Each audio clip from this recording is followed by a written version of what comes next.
One of the things that I learned, I don't have an MFA, but I have an MA. And one of the things that I learned when I was getting all these really expensive pieces of paper is that words mean things, and it matters how you use them.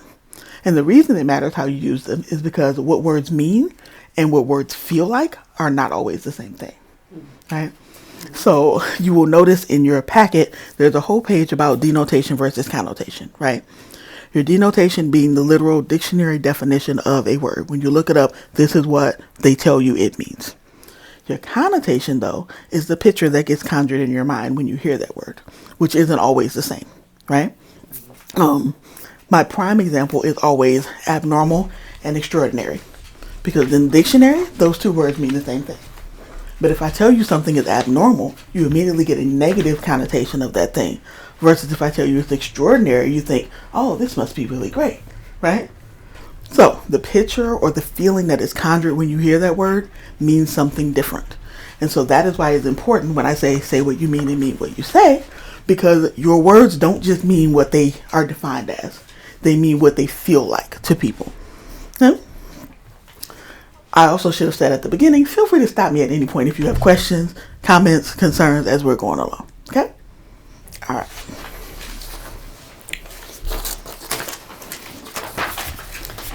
In your packet, there is a page after the abnormal versus extraordinary slide, which says what is said versus what is heard, right?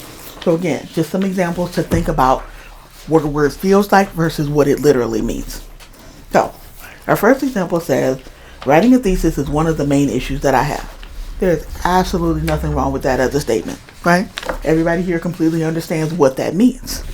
The difference is, if you replace one of the words in that sentence, it feels different.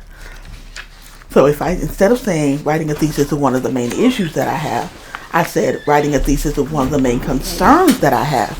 How does that feel different to you? What's different about the word concerns versus the word issues? Yeah, Alexia. Issue is more so the connotation around the word issue is like it's a problem. Mm-hmm. Like it's something you have to fight with. Mm-hmm. Yeah. A concern is like it's something you think about, but it's not cause like it could cause you an issue, but it's more so like something that you're thinking about and knowing you should probably work on it. Like a message to someone in the email will say, to whom it may concern. It's like you're not trying to cause the issue. So it's more gentle, I think, as opposed to issue. Okay. I hadn't thought about the gentility of it. That's a good point. Anybody else think anything different about issues versus concerns? Issues just seems kind of generic. But concerns seems like there's like worry attached to it. And I've actually, I think I wrote an email like maybe a week ago where at first I put concerns and I think I changed it to issues. Because I didn't want people to get worried.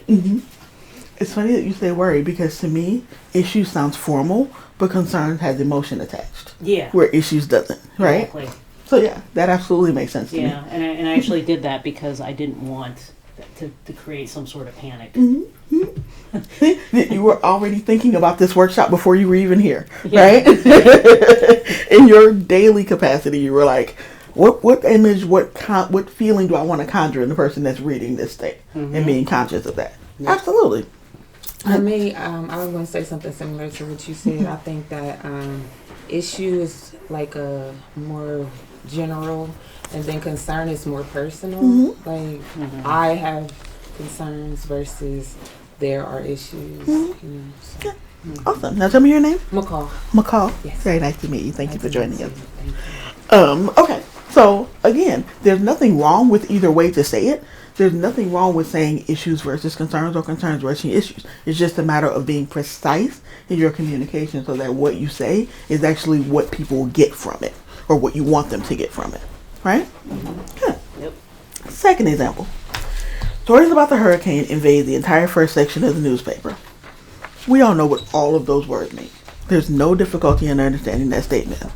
But when you hear the word invade, it creates this picture in your mind that sort of sounds like stories about the hurricane burst into the newspaper office, guns drawn, guns blazing, and insisted it be put on the front cover of the newspaper, right? But that's not exactly what happened. What we actually mean is that stories about the hurricane dominate the entire first section of the newspaper, meaning it controls it, it takes it over, as opposed to physically or literally taking it over, right? We see the difference and distinction there? All right, one more. Oh, I got a quick Yes, question absolutely. about that. I'm thinking from a perspective of the newspaper, right? So I could see them make that into like a headline, a story, and I could see them use invade just to make it exciting, right, and generate fear. Yeah, right? Yeah. The dominate doesn't generate that No. same type of emotion to Not you, really. right? No. Yeah, absolutely. All right. The vast proportion of students are enrolled in the College of Arts and Sciences.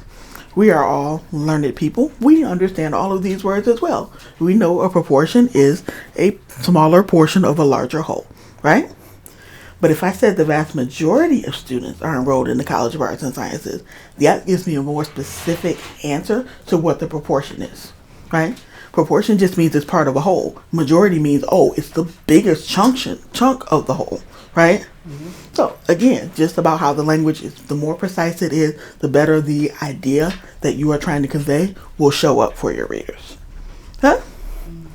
All right. So let's get into some poems. Is there anybody here that knows Willie Lee Kennard III? Yeah. Awesome. You got Willie. I love Willie. No, I He's so don't. cool. Actually, we have an interview with him on the channel, by the way. If you don't know Willie, I adore Willie. I absolutely do. I was at the watering hole with Willie. That was where I met Willie. And if you've never heard Willie read, he has this voice that is just astounding. It's like you want him to read everything. It's like if I went to McDonald's, can you read me the menu? Like you really just want that voice to like narrate your life. But he's also a phenomenal writer. And so Willie's first book, I believe, he was last year or year before, 2023, 2024, Orders of Service. And this is a poem out of Orders of Service. So, also you will note, remember how I said you have multiple copies of everything? There's a little bio about Willie and a link to his website on one of these pages as well. So, alright, this poem is called Offering. And before I personally read it, do I have a volunteer in the room that would like to? We had seen the ghost rouse before, quietly,